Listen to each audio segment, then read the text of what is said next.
Hey everyone, welcome to the Identity Love Podcast. I am Tracy Konane. I'm a life coach and I am also an identity fairy godmother for folks who have lost themselves in their lives and their relationships and don't know who they are anymore. And I'm here to help you discover what it is like to feel super special as yourself and to enjoy just being yourself. The very idea. So welcome to episode 18. I really want to talk about this because it is something that I feel like is the point where a lot of you folks, my dear listeners, are at right now. And it is that in-between weird phase that I talked about in episode 17 of being in between being done with people pleasing. It makes total sense to not do that anymore. And you're moving into being yourself and discovering yourself. But that doesn't feel that great either. And you feel like when you're trying to find yourself, you're actually feeling less of yourself than ever before. And you feel like something must be going wrong. Is this ever going to feel good? Am I going the wrong direction? Am I doing something wrong? This is very, very common. And I 100% went through this. It can often feel like two things. One, it feels like you are giving up all your control and jumping off a cliff. This is exactly what it felt like for me. I thought, how in the world am I going to get anywhere that I want in my life? How am I going to attract a partner that I love? How am I going to stay in a relationship that I'm happy in? How am I going to do anything if I'm not controlling everything every single second? If I'm not constantly focusing on what everybody wants and making sure that I am that, how am I ever going to get what I want? It feels like it's counterintuitive. And secondly, it feels like it is very anticlimactic. It feels like, oh my gosh, I'm doing something amazing for myself. So this, therefore, should feel amazing, logically. But it kind of feels bland. It kind of feels boring. Like there's a big thrill in my life that is missing. And it might feel a little more peaceful, but is this what it's going to feel like for the rest of my life? Just kind of not looking forward to anything anymore because you're so used to looking forward to the pleasing and getting the instant validation for all your actions. This is the point where people start to say, well, maybe it works for everyone else to be themselves and to find themselves, but this doesn't feel like it's working for me. How do I stay in here long enough to get to the good part? Is it ever going to get good? Am I ever going to have something that replaces that thrilling feeling of knowing that I'm being good enough and pleasing somebody else? Is there going to be anything that replaces that feeling that I know so well? Or am I just going to have to get adjusted to a life where it just doesn't feel all that exciting or sexy? And so what I want to tell you is, of course, yes, you are going to eventually get to the place where you finish decompressing and then you recongeal again like a caterpillar in a cocoon. When a caterpillar goes into a cocoon, it doesn't just grow wings and longer limbs and it comes out as a butterfly. It turns into a soupy kind of thing where it's discombobbled and one eyeball somewhere else and the organs are all rearranged and then it recongeals into a butterfly. This is just what I heard. I'm not a scientist, okay? But same thing here. You are going to recongeal and come out as a different version of yourself that finds a renewed purpose that will replace the usual striving to please and the excitement that you got from that. And it will feel so much better. It won't have all the anxiety, the stress, the identity loss. You will feel good as yourself. And I can say this over and over and over again, and you'll be like, okay, that sounds good. But in the moment, it feels so improbable. Again, I know it because I was there. I stopped pleasing and I was like, let's just see what happens.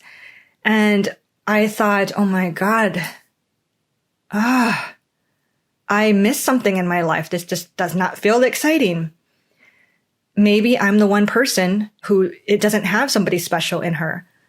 What if that's the case? And maybe that's why I'm feeling this way. So that is why for this episode, I wanted to pull out of my butt a fun metaphor because I feel like these times are really confusing, and we don't understand ourselves and nobody understands us, and it feels completely wrong. So I feel like having a metaphor can really help us understand ourselves in a relatable way and see what's actually going on within us. And this really helped me. So I'm going to offer it to you today in case that this is something that can help you in this weird, soupy, blobby, in between area between people pleasing and finally finding your true self. Okay, so imagine a bodybuilder, and I'm talking professional bodybuilder, like incredibly buff, muscles where you didn't even know muscles existed, huge, tan, oiled, buff, professional bodybuilder friend. Okay, and our bodybuilder friend, this is his whole goal in life, and he's been doing this for a decade already, and he's winning awards. He is going to bigger and better competitions, and this is his main goal. And so each day he wakes up, he thinks about how far away the competition is. Is it a week away? Oh my goodness. He is on it. He has all of his protein shakes or whatever, meal plans all laid out. It's the first thing he thinks about in the morning. He is aware of every part of him that is not up to par as far as the judges are concerned, because the judges go for symmetry and mass and I don't know what. And here's a disclaimer, okay? Obviously, I am not a bodybuilder. So if I am saying this wrong, if you are out there and you're in the physical fitness, physique competition stuff, I madly respect you. I'm just trying to use this as an analogy. Okay. So our bodybuilding friend, he is completely revolving his life around the bodybuilding. He is very much just around other people who are into the bodybuilding fitness industry. He is doing everything possible to become as decorated and as accomplished as he can as a professional bodybuilder. And so when he is at his top form and he's just about to go on stage, he looks in the mirror and he feels like he is at his peak performance, the epitome of health and everything. And he just feels like this is it. This is what he is meant to do. This is how he feels good. He has won so many awards in the past. He has a clear vision of what he wants in the future. This is his whole world. Okay. And this is what he relies on to feel good. This is his identity. He's like, I'm a bodybuilder. This is what I do. And so after many, many years of this, our bodybuilding friend is starting to realize that his other friends are going out and they have all these different hobbies and these different lives, and they're traveling and doing different things and trying different foods. And he feels like he's stuck in the same place year after year, doing the exact same things. Even though he feels like he's moving towards his bodybuilding goals, he feels like his life is getting ruled by all the rules of bodybuilding.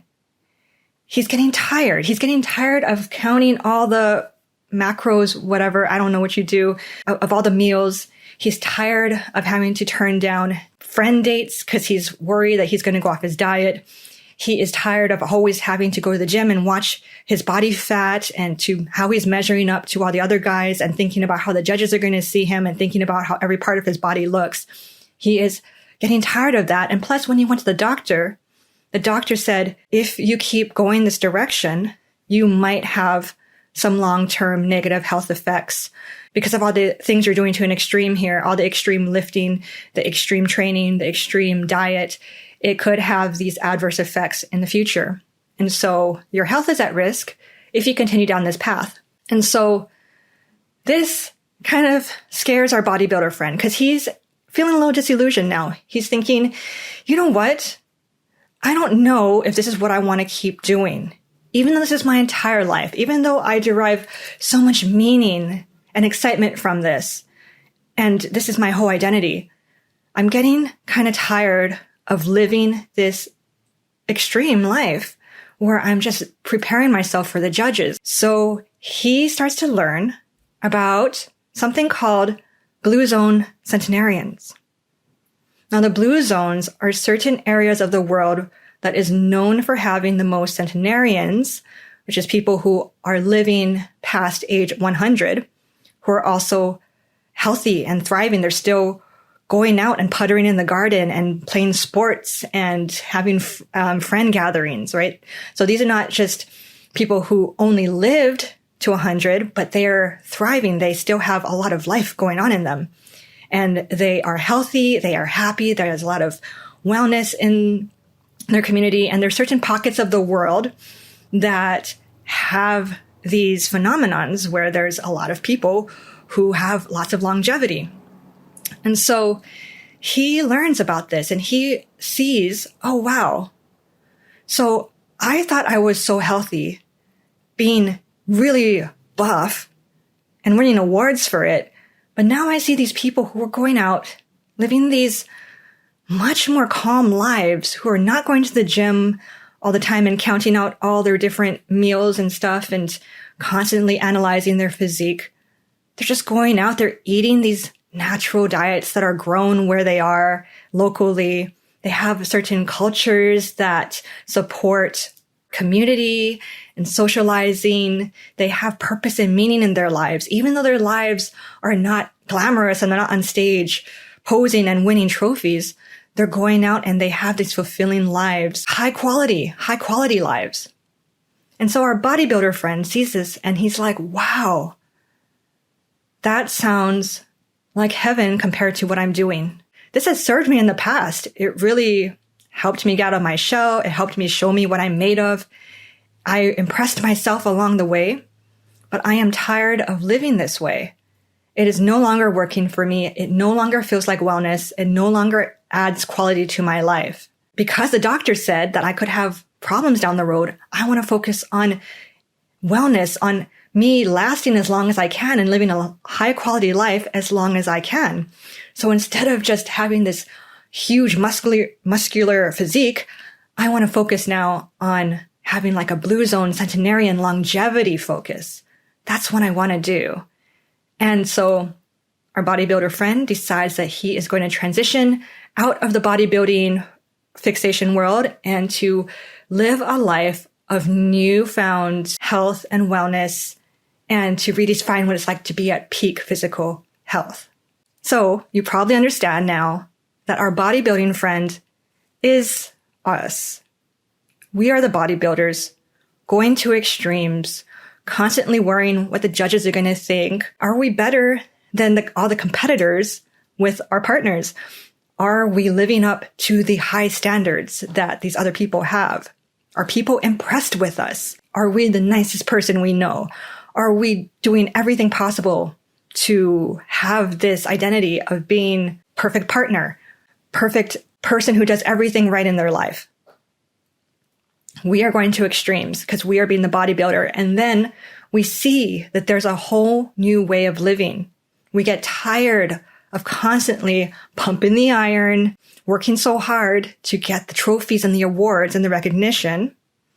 And we think, you know what, maybe it's time to retire from the people pleasing. Maybe it's time to live this other life that seems very nourishing and higher quality and will get me further, where down the line, I think I'll be happier. I think I'm going to have more of a fulfilling life. I'm going to feel better about myself. I'm finally going to understand what it's like to have this high quality feeling within myself.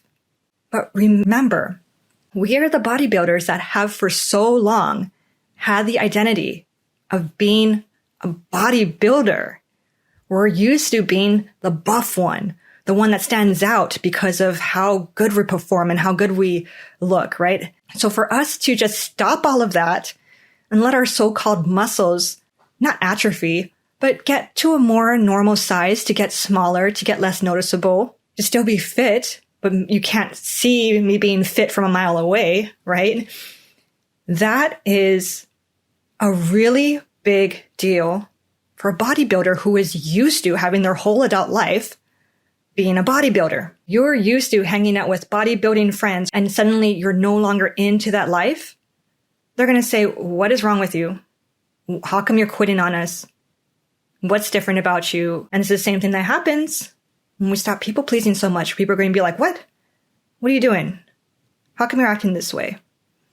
It's going to feel weird.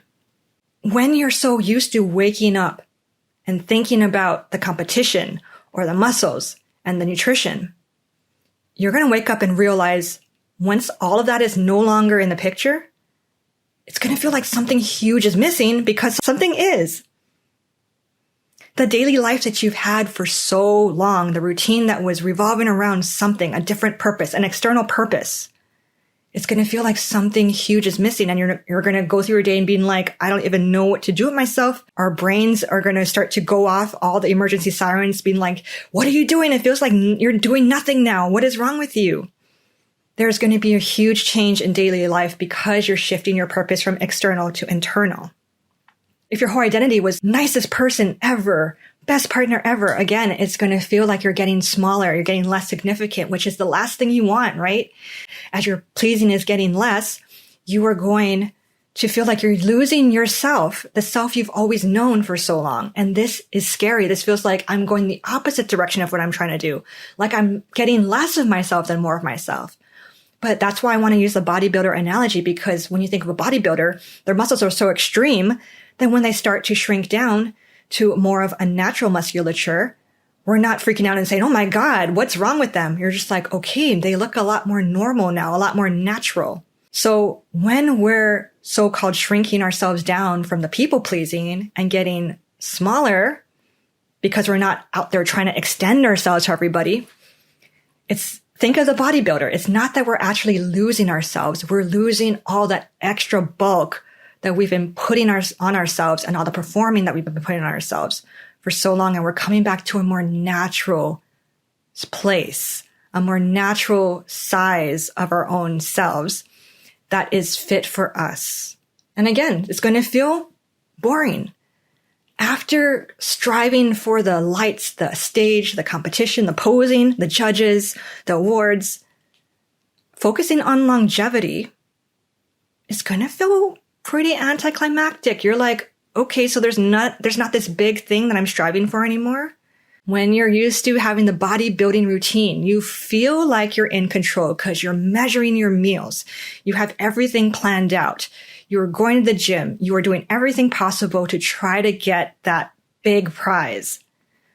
But when you think about it, no matter how much you meticulously control everything, there's no way you can 100% control winning because you can't control how somebody else is looking. You can't control what the judges are thinking. You can't control any of that other stuff. So no matter how much control you put on yourself, you're never able to fully control the outcome of if you win or not, which is pretty stressful and pretty anxiety inducing when we're using it in comparison to the people pleasing, because that's what we're doing. We're so used to putting so much control, trying to control what everyone's thinking about us, trying to control the outcome, which we never have full control over. And so when we stop people pleasing, it feels like we're letting go of trying to control, and it feels like we're actually dropping the ball and everything might go to pieces and go completely wrong because we're not trying to control this thing for the first time in our lives. But it's actually the opposite. Just like how the centenarians, the blue zoner people, they are controlling what they have full control over, which is themselves, how they feel inside, how they go through their lives, what they're eating that will give them nourishment now, not for a competition, but just as themselves. They are giving themselves the pleasure of being healthy and well and fulfilled within themselves now instead of aiming for this future thing that is dictated by somebody else's approval. And so they actually have more control, even though from the outside it doesn't look like this controlled thing where you're measuring your food and you're working out just this much and you're measuring your body. It looks like there's less control, but in actuality, it's the type of control that you're doing. When you are focusing on controlling yourself from the inside out, right? Only you know if you are doing it right. It's not like you're relying on a judge to tell you. So it's a shift in relearning a new idea of having control of your life, a new idea of what you actually have control over and what it means to actually be in control. Because if you're bodybuilding, yes, you are in control of yourself, but you're not in control of the winning. Then you're always going to feel a little out of control. And that's when all the emotions come up, which is why it's a great analogy for people pleasing, because similarly, We feel like we're doing so much to stay in control, but we're actually not, because we can never control everyone else. When you're focused on the longevity and the pleasing of yourself, it is actually more in control than before. And so our brains are going to want to tell us that we're dropping the ball, that somehow we're never going to get where we want to go because we're no longer focused so much on everybody else. But when you're focused on yourself, you are going to start to create a locus of control within yourself, which will then radiate out because you yourself are being self-regulated. You're regulating your emotions, your own fulfillment, your own nourishment, your own purpose. It is within you instead of outside of you. That the bodybuilder might feel like they're giving up control when they're starting to eat all these different diets that they weren't allowed to eat before, and they're focusing more on natural movement rather than pumping iron all the time. And it's going to feel like they're getting smaller and less in shape, but they're actually now giving themselves more nourishment and fulfillment from the inside out, which will give them longevity, and it's more sustainable and it's enjoyable now rather than for this future thing. And so this also leads to the idea of a new type of feeling good. Instead of the trophy, right? And instead of being better than everybody else, beating everybody else in the competition, it is reframing the idea of feeling good on the inside rather than the outside. Instead of the trophy and the competition, it's going to be, oh, just me sitting here enjoying this meal and feeling the difference in energy in my body and no longer having to lay everything out so meticulously. This is actually giving me a higher quality enjoyment of my life. I'm more present. I feel like I'm now reaping the benefits, experiencing the benefits now rather than later on, which I might not even get it because I don't know if I'm going to win or not. So it's coming down from a high. It's like when you are detoxing, your body is so used to having a high of performing and being externally focused. And our minds and bodies are going to have to learn how to relax a bit and to refocus again, readjusting to the idea of what a high quality life is. Instead of focusing on high quality on the outside by what you get, by what people are telling you, by your performance, it is how you are feeling in the moment. How are you feeling about yourself? Regardless of what other people are saying to you, regardless if someone complimented you or approved of you, it is how you feel inside and noticing that you can give yourself little pleasures, little approvals, little enjoyments now that might feel miles different from the high of getting the awards from other people, but it's something that we need to adjust to. So it's refocusing.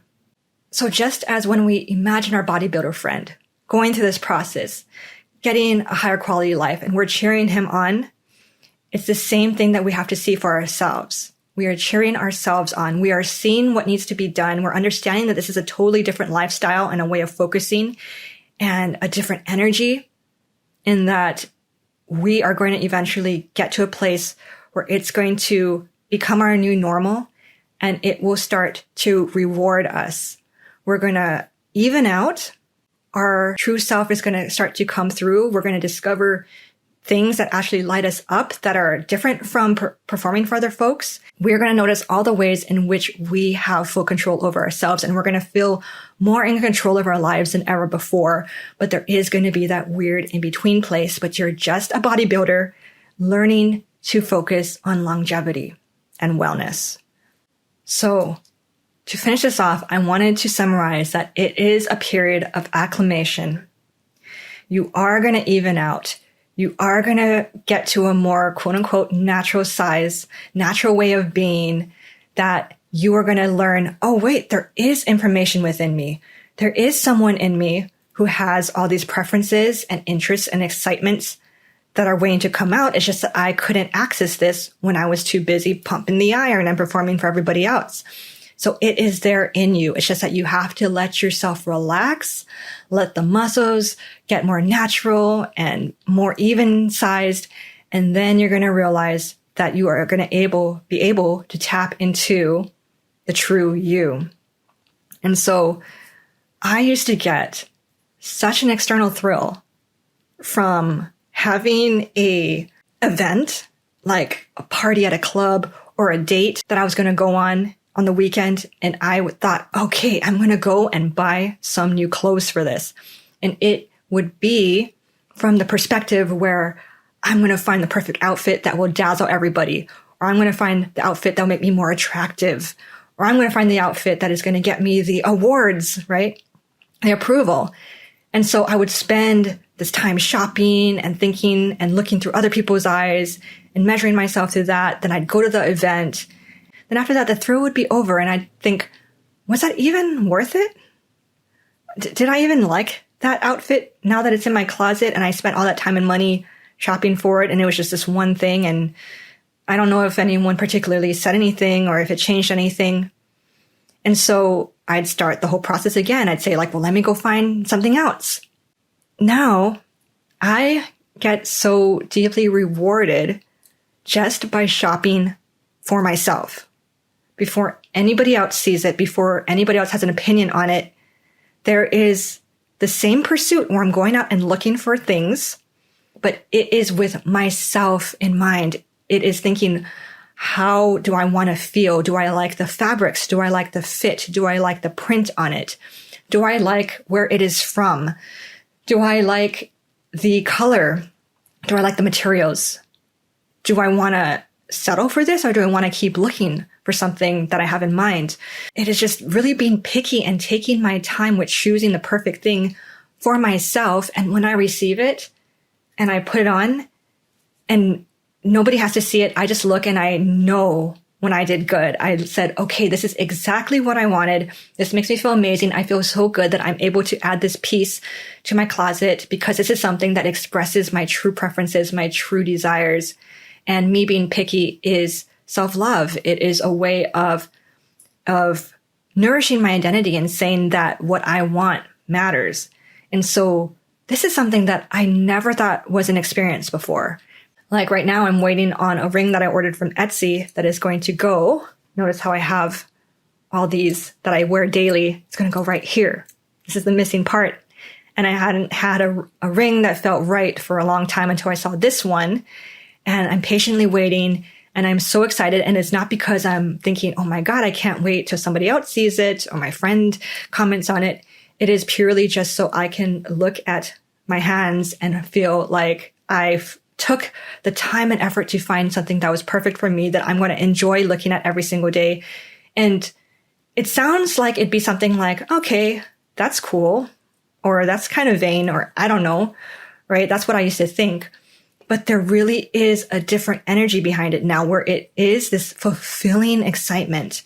And it's this peaceful, energizing thing that feels fun and has totally replaced the anxious, pleasing energy that felt like such a thrill before when I was doing it for other people. And so I felt like I was risking it all by thinking less of others and thinking, oh my God, am I just going to turn into a total mess? No, I actually turned into so much more of what I always wanted to be, because I was finally allowing myself to detox from everything, to come back to a more natural state of being, and then let the information come out. And now I am truly having so much fun. And before, self-care and cleaning and taking care of my stuff, taking care of my life, going to sleep when I need to, getting enough sleep, just it all felt like such a slog. It all felt so boring and unsexy, and everything else that had to do with everyone else felt like so much more of an exciting pursuit that was meaningful and I was actually adding to my life. And now it's the opposite. It's not that I don't care about anybody, of course. It's not like that at all. But it's just that I put myself first. And when I do the self-care and when I am noticing doing things for myself that used to just feel like a boring chore, I take so much pride in it. And I notice the feeling, the good, inner, sustainable feeling that I have when I appreciate, when I'm able to have control over. I'm able to have control over how I put my life together, how I care for myself, the things that I do, the way I pay attention to myself. It is all adding up to this feeling that I could never get before, but I had to wait and know that it's coming. And so I want you to know that you are going to experience this too. If you are in this weird in-between phase where you're freaking out because all your muscles are getting smaller, I want you to know that you are just becoming normal sized, natural. You are getting to the place where you're detoxing from all of the excitement of the performing, the external excitement, and coming into a place where you are setting the stage to relax enough to find the inner excitement, which will then 100% replace the feeling of control, except for it's going to be true control of yourself in the best way possible, where you are in control of you. And it's going to give you the good feeling, the sexy excitement, where you feel like you're living for something, where you have a purpose. It is going to come. I help you do this. If you come and work one-on-one with me, I completely guide you through this process, the in-betweenery, so you don't quit, so you don't feel dismayed and you feel like you're not made for this life. You totally are. We just have to navigate through this in a way where you are understanding and you know that it is coming, that you are going to feel a different kind of peaceful, sustainable, nourishing control and a good feeling within you on the other side. It is just a natural process of coming back to yourself, and you are going to get there. So if you're interested in that, sign up for a free consult. You can DM me. I am here to answer all your questions. This is what I help my clients do. So there is a beautiful, completely different life on the other side. It's just a different way of being. It's a different energy. So go forth and don't try to pump as much iron this week. You don't have to go out there and try to think about the judges and the performance. Think about coming back to a more natural size. Think about relaxing into yourself and what makes you feel good about yourself now. And I'm telling you, it is going to become the norm. You're just adjusting your mind and your body and your soul and your identity to a new way of being. All right, I'm going to talk to you next week on episode 19. And until then, I'll see you later. Bye-bye.